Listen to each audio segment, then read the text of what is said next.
Benjamin Ridley was a 15-year-old from Burien, Washington. He had two sisters and step-siblings, but had a troubled home life. On July 2nd, 1982, the day after being placed in a foster home, Benjamin ran away. He was never seen again. I'm Ed Dentzel, and this is Unfound.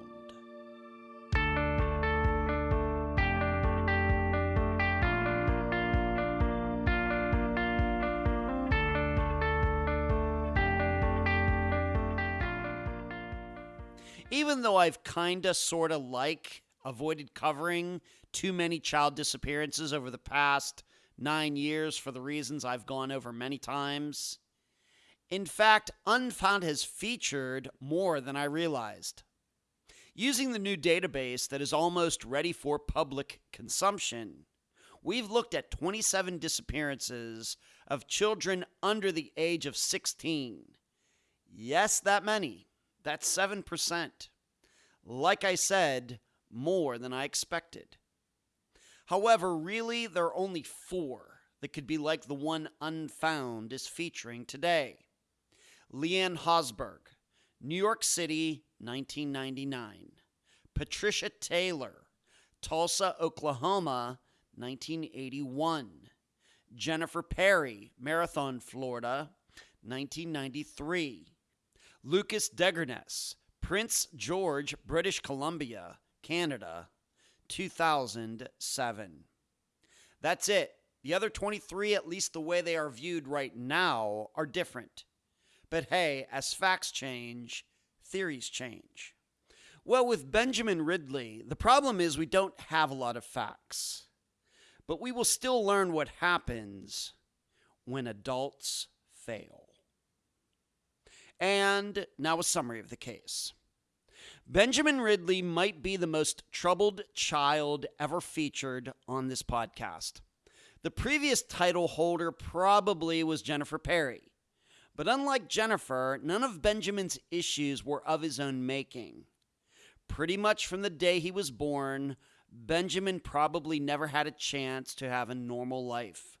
His mother was psychotic and abusive. His father, although a bit better toward Benjamin, had done things with his daughters that no father should do. Benjamin ran away. The police brought him back. Benjamin set fire to things. Somehow no one in a position to save Benjamin figured out it was a cry for help. So, on July 2nd, 1982, just one day after being placed in a foster home for like the millionth time, Benjamin ran away. He was never seen again. Yet this is just hearsay because there's no paperwork to prove it. The foster family never reported him missing. That did not happen until the mid-2000s by one of Benjamin's sisters. Likewise, when Benjamin's parents found out, they did nothing as well. In fact, for the rest of their lives, they never uttered Benjamin's name once. The only lead is the possibility that Benjamin ran back to his father's place and something of a foul play nature happened there.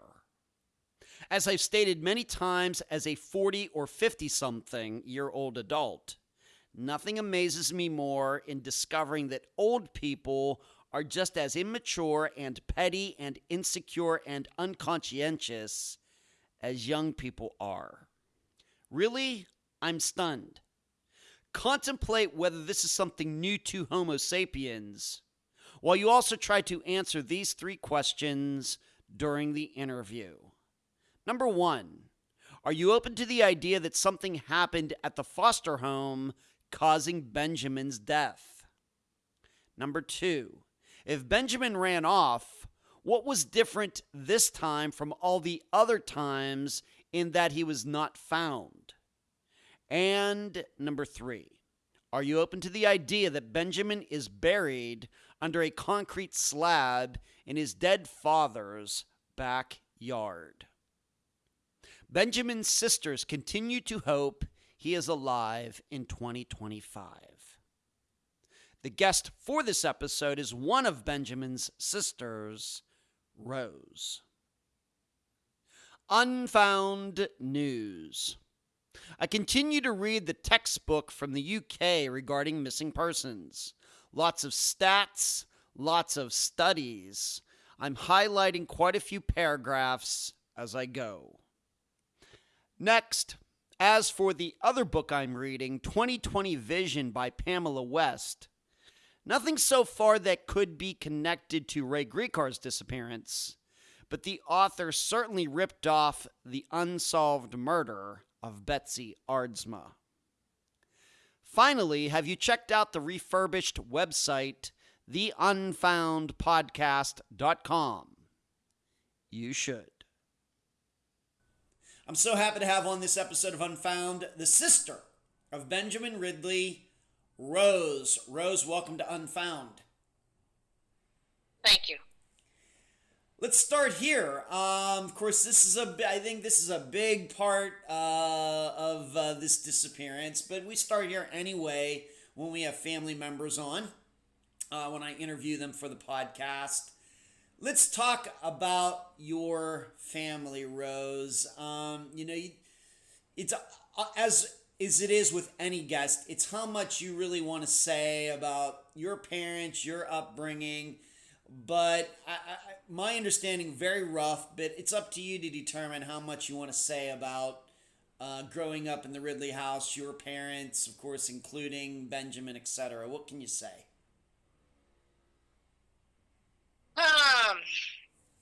Yeah, it was definitely rough. Our parents, my mother, we were raised by our mother.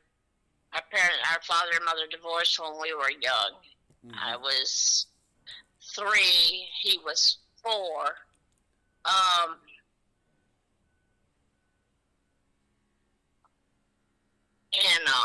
My mother was very abusive, physically abusive, mentally, emotionally abusive.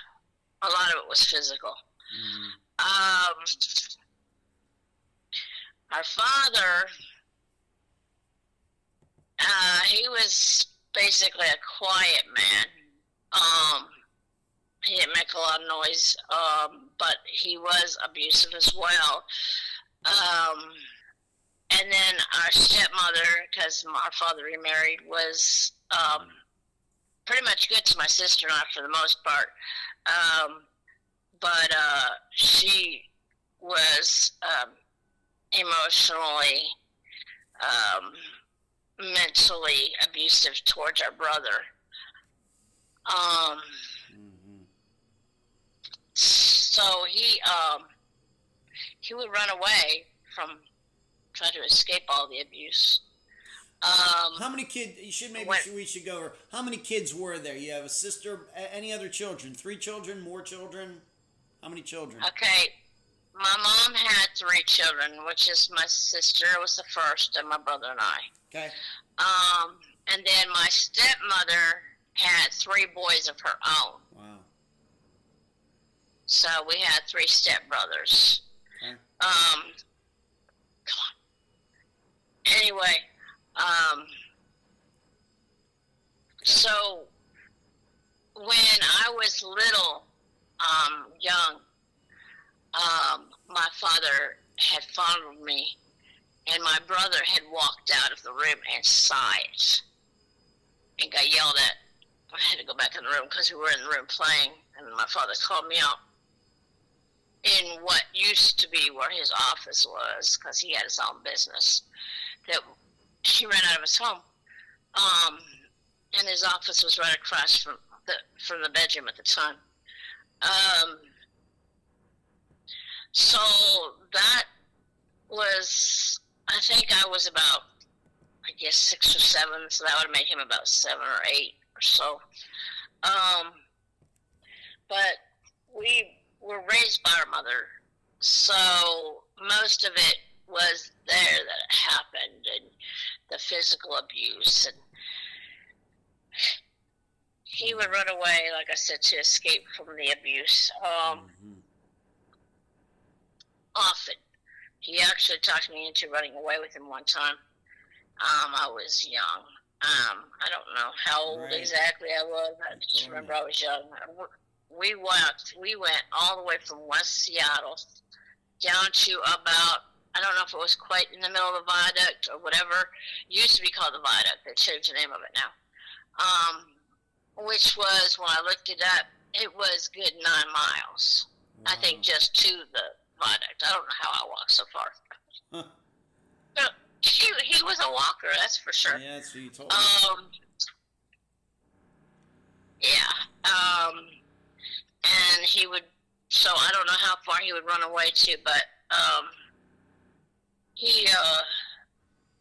the last time he was 14. Well, he would live with my parents for a time.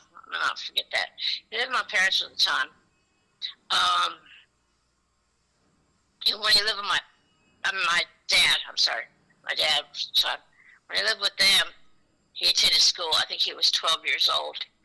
And he was so messed up from all the abuse that he was still having accidents in his pants. And my stepmom had to go and pick him up from school because he had accidents in his pants. And then she made him sit on the toilet, and then she literally smeared on his nose like he was a dog. So that's how she was demeaning towards him. So they literally broke him. They just really broke whatever spirit he had. They broke him. Of course, you're an adult now. Of course, you've been an adult for a while, just like I've been an adult for a while. What was going on with your parents that they were like this? Do you think that they were also abused as kids, or do you reflect on that? And what do you think about that now? Sorry. My mother claimed that she was physically abused by my grandmother as a child. Growing up, I can't say she was or wasn't, but if she was, my grandmother changed her ways, because she never did that too. She never treated my siblings and I like that. She treated us like gold. We were her world. So I don't know if she was or not. My father, I found out, was abused sexually by his grandfather, who he was raised by his grandparents. So that's, I guess, where he got that from. I think the reason, though, that him and my stepmother mistreated my brother was because my mom had told our father that our brother wasn't his child. So he would still have him over for visitations and still support him, so it wouldn't seem awkward to my sister and I. But I think he might have also had some feelings on that too. Right. Why would he of supporting a child that's not his? Right. But yeah, and I think that might have been also why my stepmother wasn't treating him the way she did too.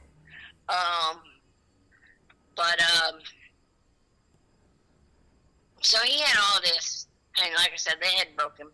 So he was always running away. He was trying to find, a safe place to go. Of course, they always returned him back to our parents. I remember when we ran away, we were picked up by the police, and the police asked me why we ran away from home, and I was too scared to tell them that it was because of my mother abusing us. In my mind, I thought that if I told them this, that they were just going to send me back with her, and they were going to tell her what I said, and she's going to beat me for saying that. Yep. So, of course I didn't tell them. So, anyway, but he would start fires. He also had a fire thing going on, where I don't know if it was like, it was a way of trying to reach out, trying to help somebody would help him. I don't know. I around to that, but I know he would always start fires. He ended up burning down a room of or catching a room of a good babysitter catch one of her bedrooms on fire. He couldn't go back there after that. I can't blame the babysitter. I don't. Yeah, so he had that going on as well. But the last time he ran away, he was 14. He was picked up, put in a foster home. And he left the following day on his own accord, according to what the police said. Let me just jump in here. What would when you two when your mother wouldn't be around and everything? What would you two and what kind of relationship otherwise did you and Benjamin have?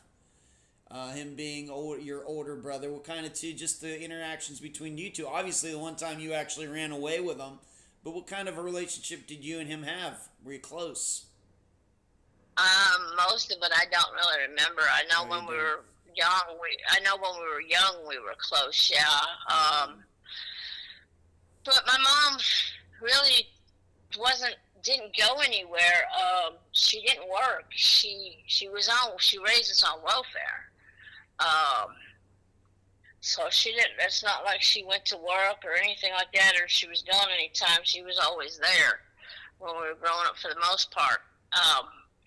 Once I got older, and I think that was after he had run away, possibly, then she finally ended up getting a job. Oh, no, she did have a job at one point. I remember that. She had a job but I forget how old we were, but she had a job at a senior place, senior living. She was a operator.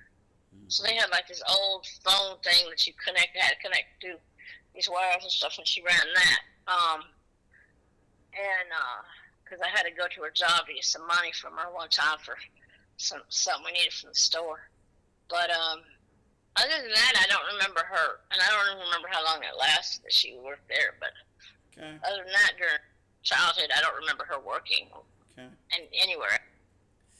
Being that your parents got divorced, was there any sort of actual custody thing on paper, or did the two of them work that out, or how was it? Would you go over and see your father a lot as well, or not? So yeah, I don't know about the paper and the custody thing. I don't know anything about that, but I know that our mom had sole custody of us, but my father had visitation rights, so we would go over to his house like every other weekend, so much during the summer, during the holidays, things like that. And let's see, I'm trying to remember, during like school breaks or something, we went over, maybe during that, I don't know, I don't remember. All that, but I do remember all the days, and every other weekend we went over there. So. Okay. All right. So so this is what was going on. Some of the things that were going on. Can you even begin to guess? Of course, before Ben went missing, can you even begin to guess even how many times he ran away? No, more than 10, less than 10. Oh my gosh. I would say more than 10. He ran away way often. I don't even remember I couldn't tell you the exact number, but he ran away a lot. So, when he did run away that last time, it was nothing new to any of us. It was like, okay, well, he does this all the time. We just figured that's, where he was on one of his runaway trips, because he, like I said, but I didn't think about it as a runaway when I was a kid, but, it wasn't like it was a big thing to notice, because he always did it. It was frequent, and, so when he did run away that last time, it was kind of like, when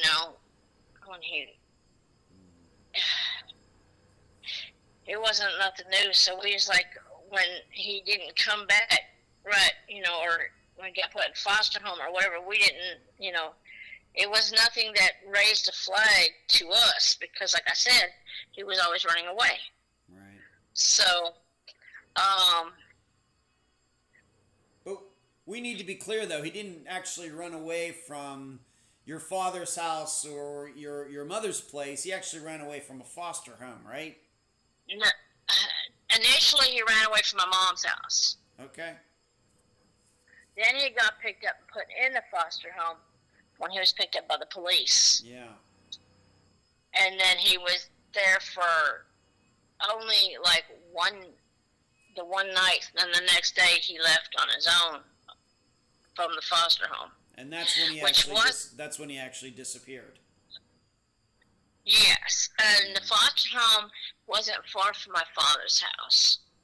Okay. So what's really red flag about this is supposedly he disappeared from the foster home to never be seen from or heard from again. But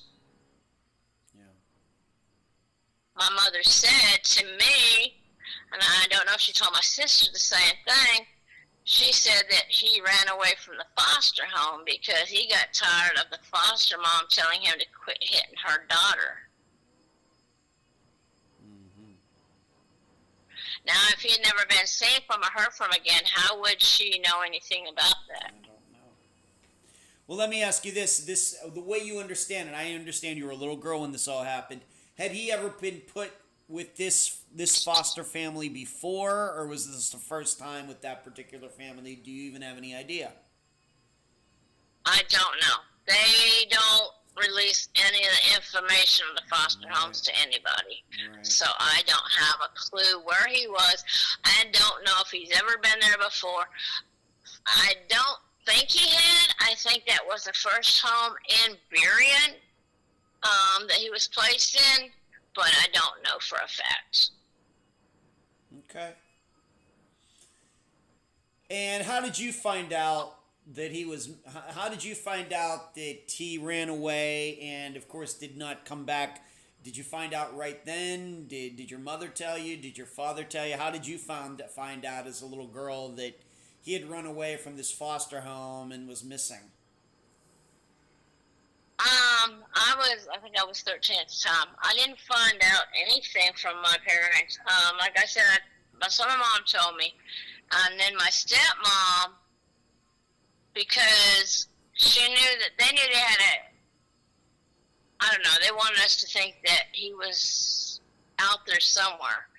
So she told me that somebody would call the house phone, and when they answered it, that the person on the other end wouldn't say anything. They would just be like a silence. But no, until that point, I didn't actually have a clue that, he wasn't coming back. Right. And it was at that point I was like, okay, well, maybe. So, of course, I go through my life thinking that maybe he went off and got him a new identity, and he's got him a new life, and he's trying to get a new identity under a different name so that way that my parents couldn't find him. Yeah. Did your parents ever, you being around, of course, your mother, we'll get into, of course, your mother ended up committing suicide, right? Yes. Yeah. But did either of your parents ever show any sadness about Benjamin not being around, whether he ran away or whatever else? Did either of them ever bring his name up? Wonder where he was? Nope. Anything? Nope. Any insight into that at all? Did you ever try to start a conversation with him? I understand maybe at 13 it might be a little difficult, but maybe when you get to be 17, 18 years old, you're more like an adult. Maybe you have the courage to bring his name up. Nothing. Never spoke to either of your parents about him, ever. No, I didn't even, actually, honestly, I didn't think about it. And then, of course, with all the abuse and all the fear that, I didn't ever think about questioning or asking them about anything anyway. I know I was 14 years old. So it was a year, or maybe a year and some months or whatever after my brother had vanished. when my mom had approached me and about the dishes. This is how petty she was. So I washed the dishes. My sister taught me how to do them because my mom she was too lazy to teach me how to do anything. She comes in the kitchen and she says, they're greasy. I put them back. She said, wash them again. So I did it.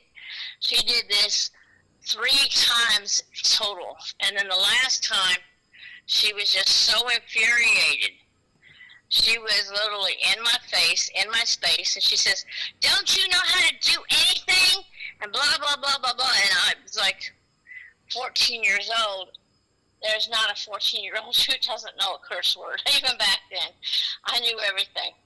And my mom never cursed, so I didn't learn it from her. But I spewed every curse word at her, and she got so mad she reached up and slapped me. Well, I had enough of that.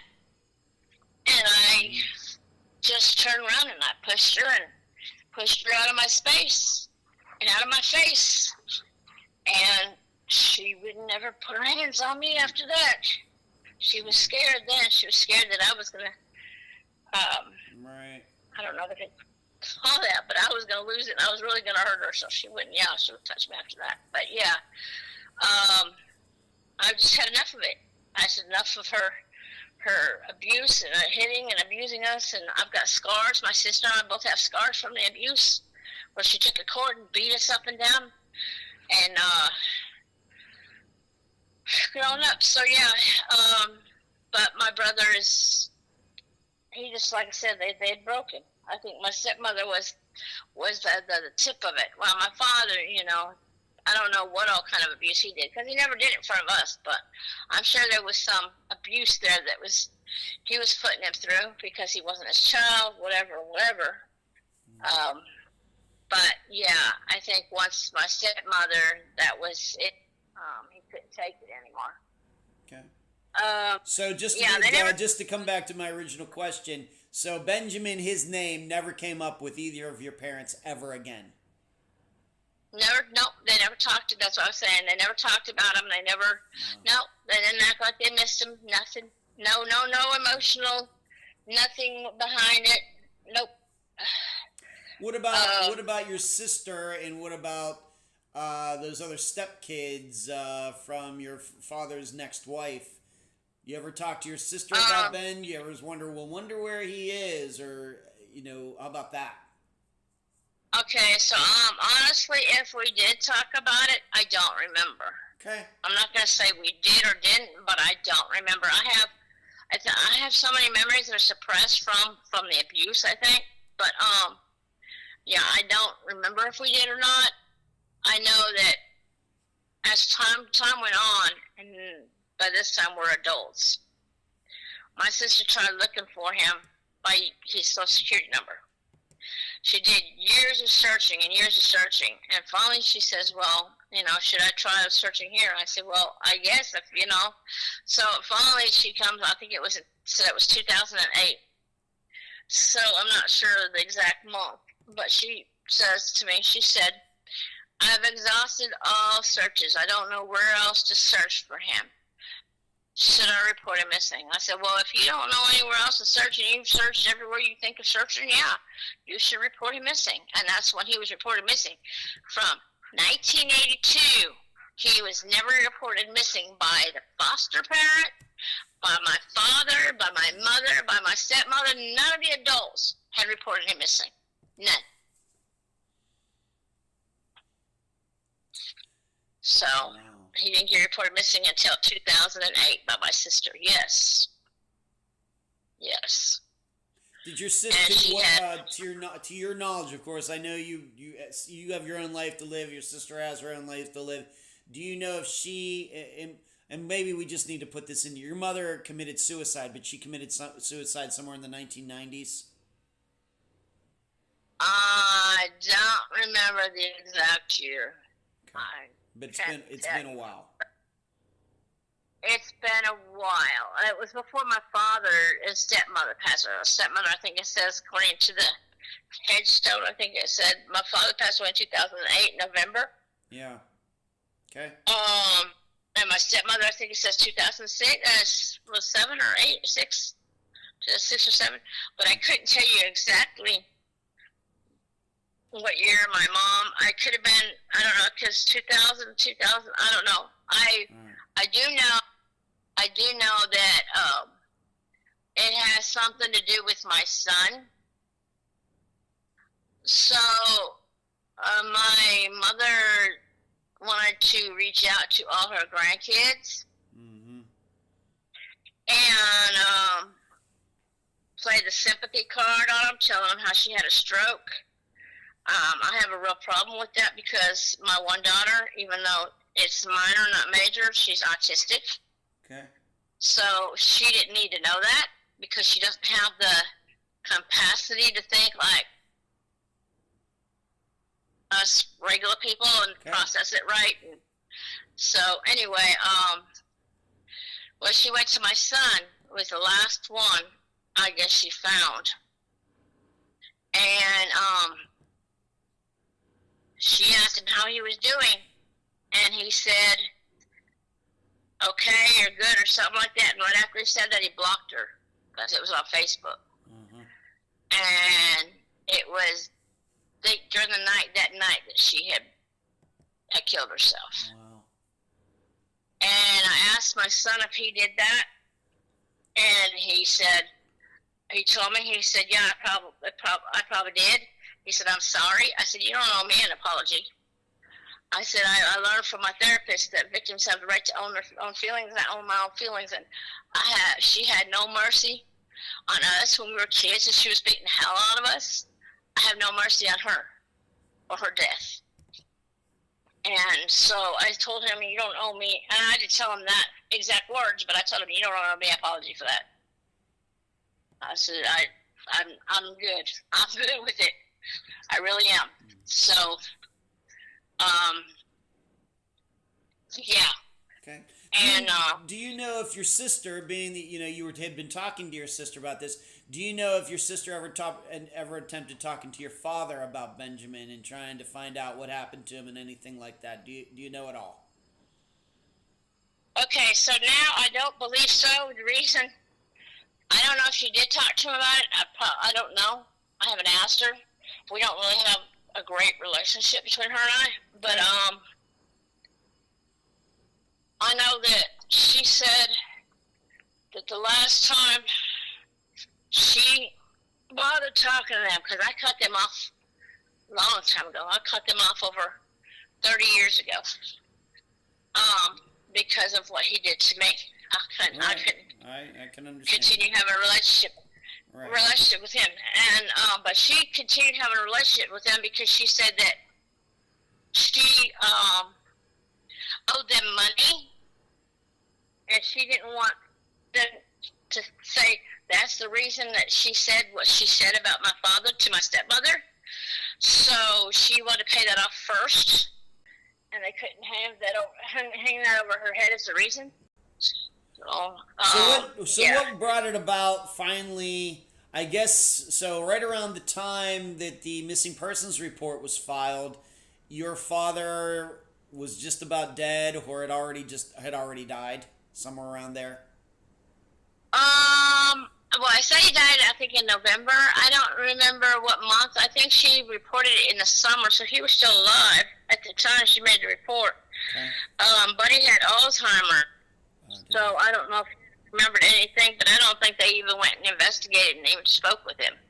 Okay. How'd the police react to getting a police report on a missing kid that was it'd been 25 years?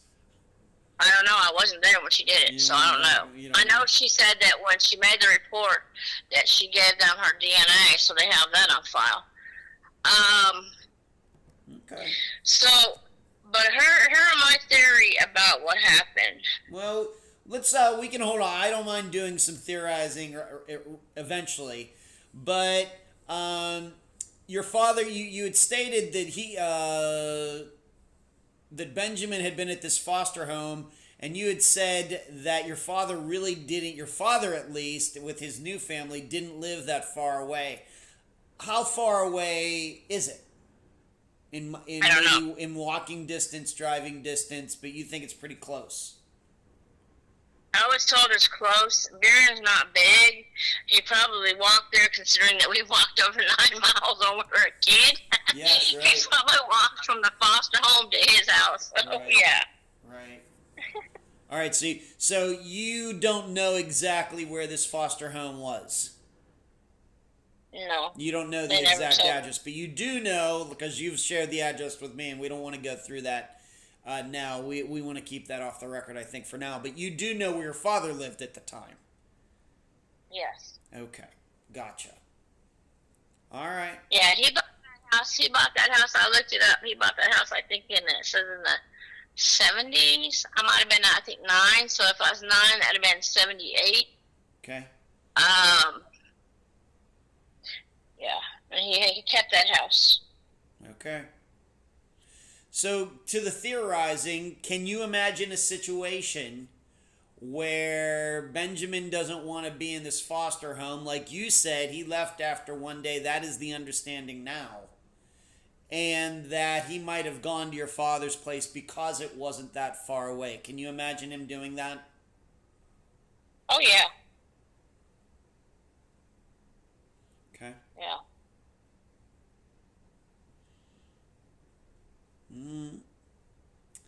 And we have to remember this is 1982. Do you have any ideas what your father was doing for work at the time? With his family there? I mean, could Benjamin, I guess what I'm asking you is, could Benjamin have shown up at his house without anybody else but your father knowing, or were there other people there at the time? As best as you can tell. Okay, so since it was summertime, I'm going to assume there was no schooling. So if my stepbrothers could have been there, I know my oldest stepbrother wasn't there anymore. He was already moved out on his own. But my youngest and middle-aged stepbrother could have been there. My father owned his own business, and he didn't always have work. So since it was summertime, he might not have had any jobs because he was a plumber. Hard to say. And then he might have been there as well because of that. Right. Is there any chance that Benjamin could have gone back to your house, to your mother's? No, I don't think he would have walked all the way back to West Seattle. Okay. But like you said, you don't know where the exact address you're at, but you don't know the exact addresses of this foster home, but you understand that it was far away from where your mother lived, where you lived with your mother. It was in Burien. We grew up in West Seattle. Okay.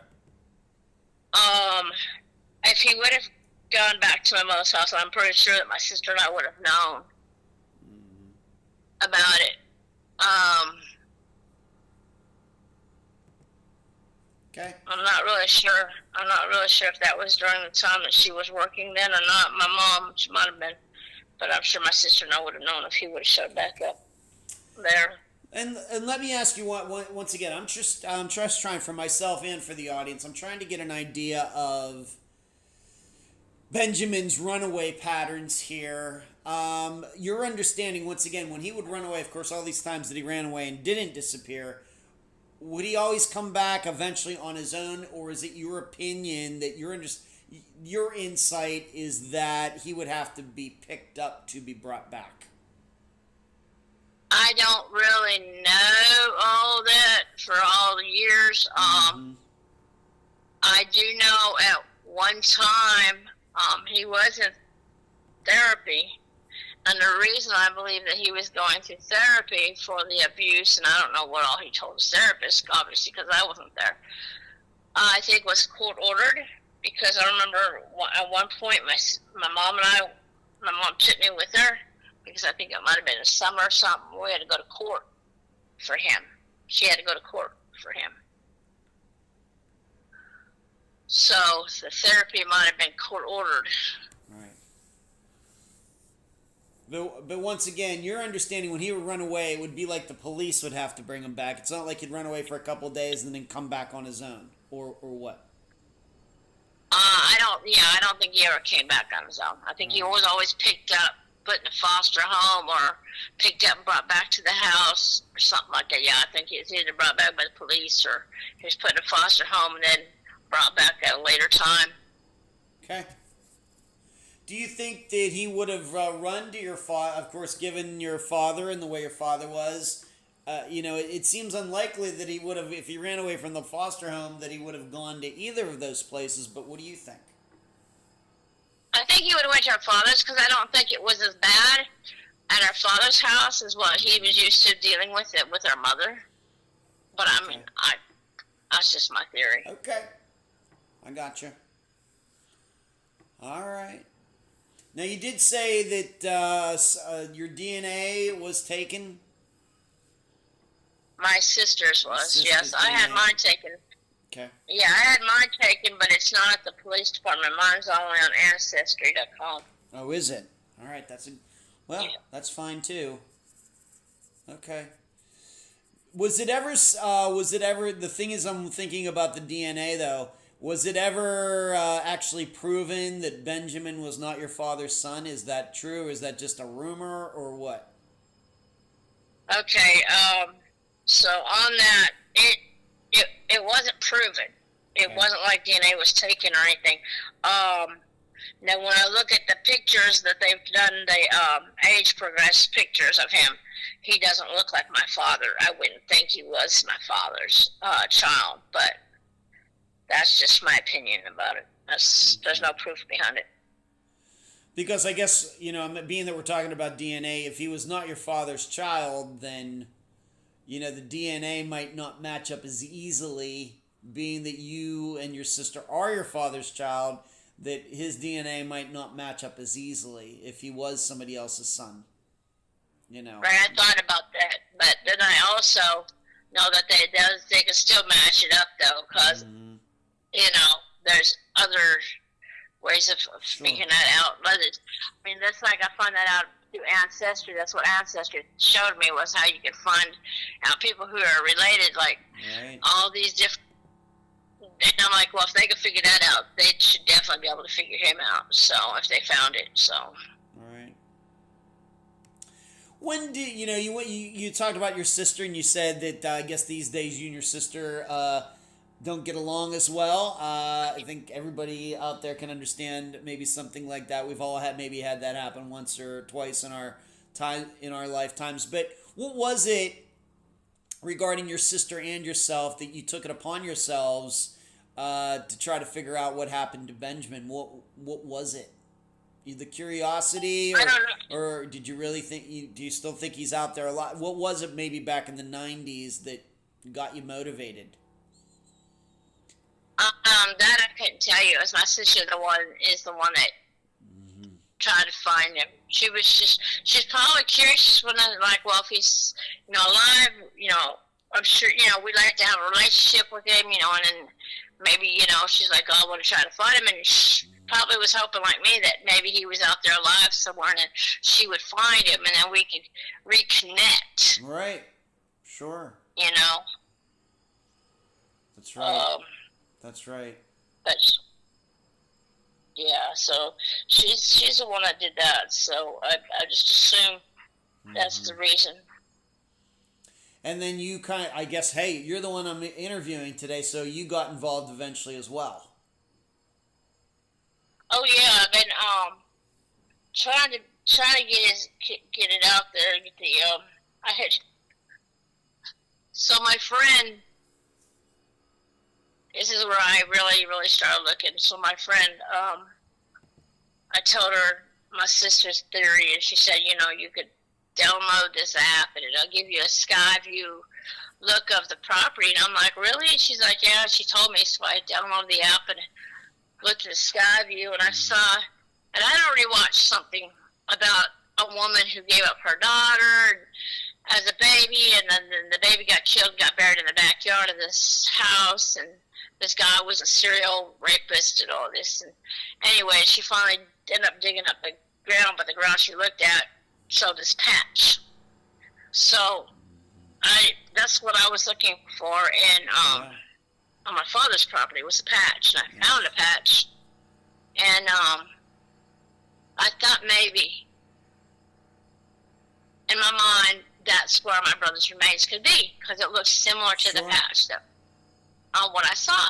Yeah. So I had a friend of mine, or somebody I talked to who's also into like investigating and kind of type of work. He's not, I don't know if he's an investigator, but he doesn't, he looks into things and finds out things.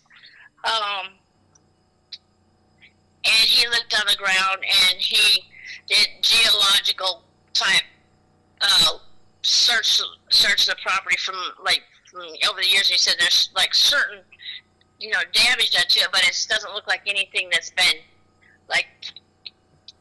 doesn't look like anything was buried there. But there's also another spot on the property of the concrete slab that was put down by my father that wasn't there, that could be where he if foul play came into play, where he could be at. Right.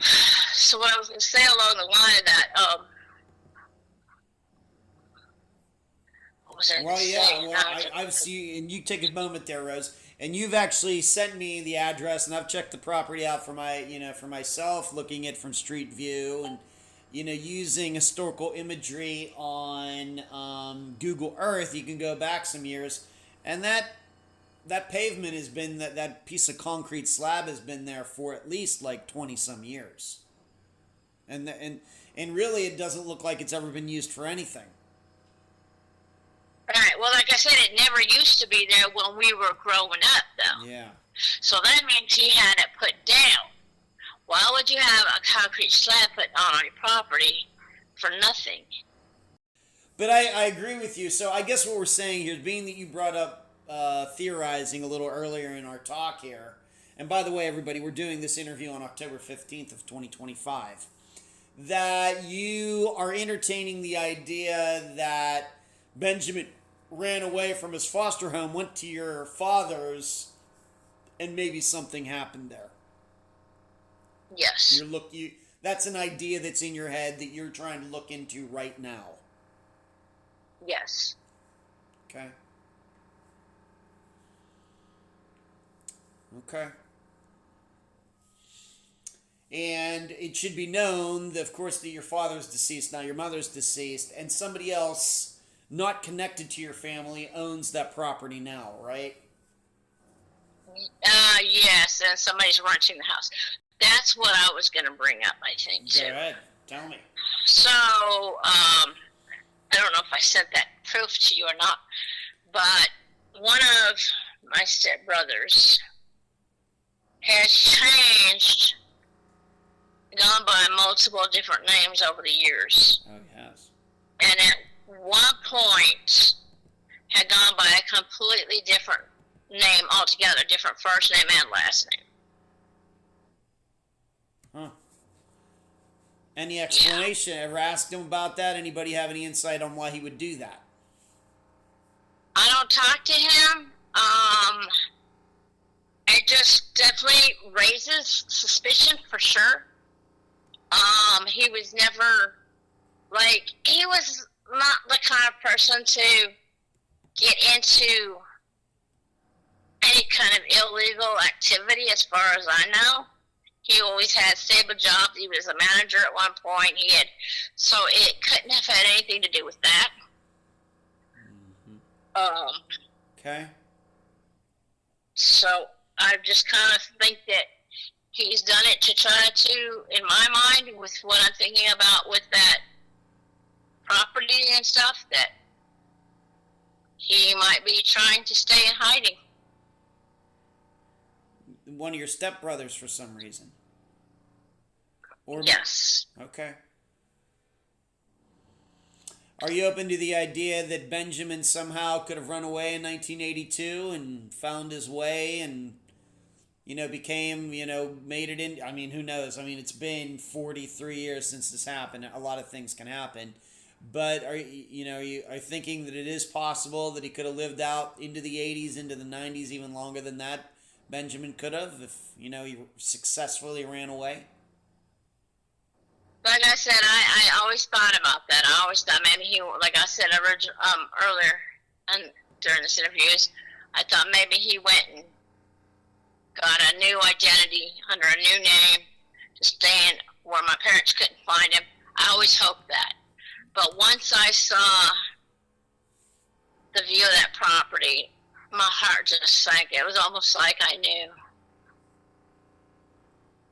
that he's there somewhere. I don't know. I can't explain it. It just it was just feeling. Right. Well, it's something, as we've talked about, of course, you know, being that you and I both know what the address is, and we're not saying the address here because nobody needs that kind of attention. But, you know, we have talked about ways to, you know, maybe get a look at that property. Of course, that can be done legally, ethically, morally. We're not here, you know, I'm not telling you to break the law. Do not go onto that property at 3 a.m. and start, you know, digging it up, obviously, you know, without getting proper clearances and things. But this is certainly something that I've urged you that you definitely a good point to pursue now here in 2025 for sure. Right. Yeah. And like I said, I don't know, from what I've seen and from what I found about the house and that happened with it freaking jumping up over twice in price, I'm not really sure that the owner might be behind that idea, that especially if he's using it and getting the rent that he's getting from it. Right. He might think that if that happens and the people that are renting the house find out, that he may lose them as occupants and might lose out on that rent money. Yeah. So I'm not really been in a hurry to go that route because that's what I think is what's going to happen. He gets $3,000 a month for rent on that house. Wow. And I don't really think that he's going to want to lose out on that. So, like I said, I'm not really in a big hurry to contact him because I have a feeling that that's what the result will end up being. Because he jumped the price up. So initially, the house was on the market for $300,000, and now it's on the market for over $700,000. And although it says it's off the market because it's being rented at the time, that's what the posted asking is for, over $700,000 for that house. So yeah, I've really been thinking about that. Maybe he don't want to lose the rent. Maybe he don't want to lose that income. And yeah, that's why I haven't gone that route yet. Okay. Have you? Is there any way that you've discovered to find out who this foster family was back in 1982? Is there any way to do that? I don't know. I have contacted, I have sent an email because somebody else recommended it to the mayor and the governor. I have got something back, but one says it's going to take them like so many hours to read, to go over it or to whatever. So I don't know if that's even going to get me anywhere. I've tried contacting local news channels. Matter of fact, I just contacted another one this morning to try to get his case put out on the air, hoping that it might jog somebody's memory of maybe if they saw something or know something and they didn't think it was anything at the time, might come forward to say something. But yeah, that's where I'm at now. I'm just trying to do what I can to try to get it out there. So like I said, I can try to hopefully get somebody to say, oh, I saw something or I know something I didn't think was anything at the time, but maybe it is. And we'll go and say something about it and let the police know. How tough has this been? Obviously, you are a victim of abuse, Rose. Combining that with 43 years of not knowing where Benjamin is, I mean, that sounds pretty difficult. Yeah, it's what made it, like I said, what made it more difficult was the fact that when I looked at that property, I don't know, that just made the reality of the fact that he could be gone sink in, and just that's what's even tougher, actually. I can deal with, you know, the other stuff. It's the fact of that, not knowing and thinking something might have happened to him.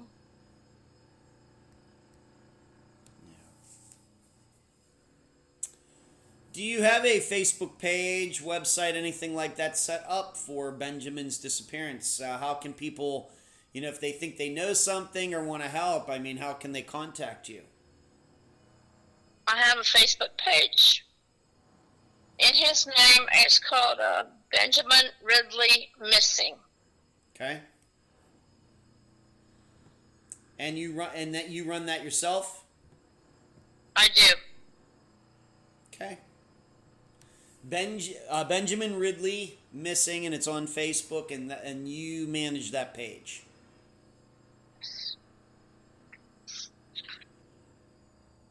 I have everything up to this point on him, on it. Podcasts that I've been on. Okay. His pictures, the flyers. That they've made. There's different flyers they've made. And that kind of stuff. I also have a view. It's not the address, but it's a view of that property.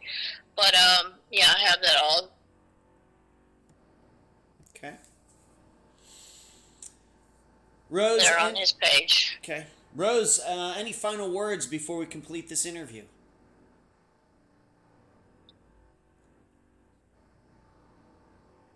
Well, if he is out there, I hope that he hears this, and reaches out. If not, I hope somebody else hears this that may have seen something or knows something, and can either reach out or contact the King County Sheriff's Department in Burien, Washington, and let them know.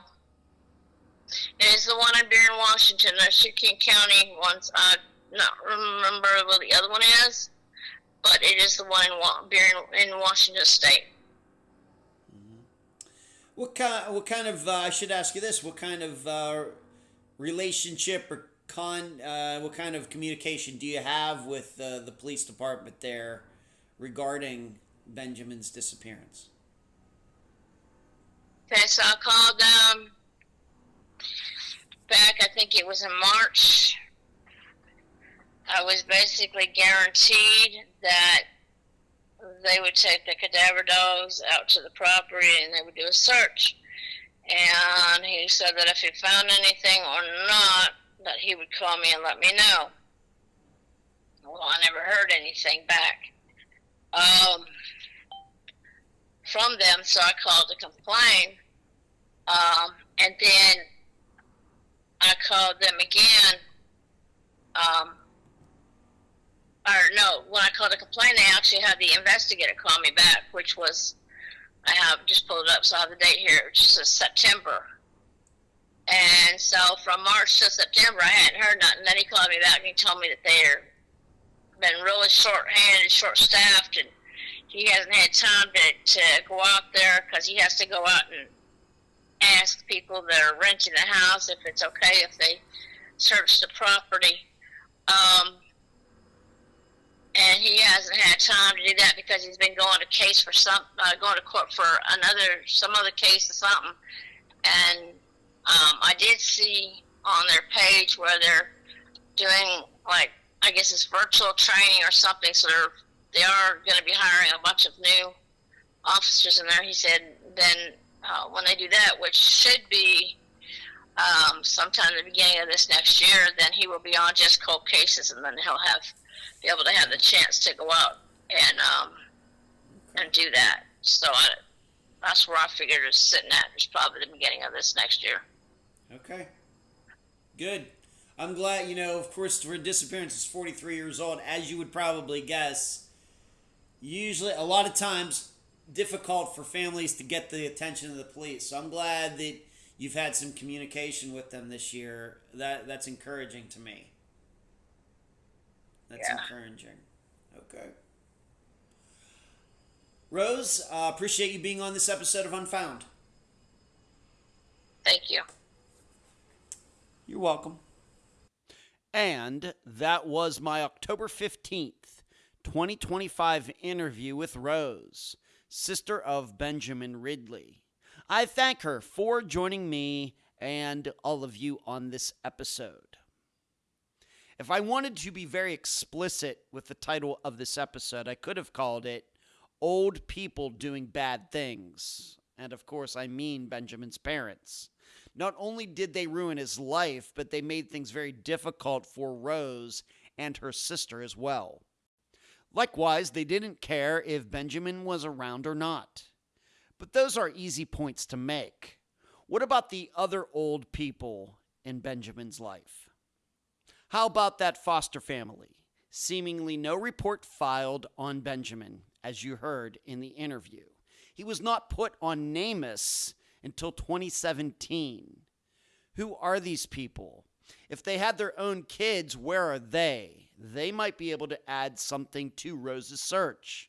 Is there any paperwork to show they did anything to find Benjamin? Did they alert the proper government department that Benjamin ran off? Nobody knows. What about the police? Those old people, at least from Benjamin's point of view, continuing to return Benjamin to a home where he was abused daily by a mother who really should have never had any kids. Was this not obvious to those law enforcement officials? On the other hand, this disappearance and how it was created by old people and government maybe should not surprise us. As some of you know, I'm reading a textbook from the UK about missing people. In fact, I mentioned it earlier in the news section in this episode. This book has a lot of facts and figures and studies, and to my knowledge, there's never been a book written like this in the United States. Anyway, the British have discovered that children who are entered into some kind of government care have even higher odds of running off than children who live with abusive parents. Yes, really. Furthermore, the studies note that despite years of trying to improve the children's services there, not much has really improved. Yep, lots of adults failing children all over the world. If you'd like to hear and read more of my in-depth analysis into the disappearance of Benjamin Ridley, go to patreon.com/Unfound Podcast. Sign up to partake in the Unfound blog. It's like getting another Unfound podcast weekly. Until then, I leave the public theorizing up to you. And that's the program. I'm Ed Dentzel, and you've been listening to Unfound.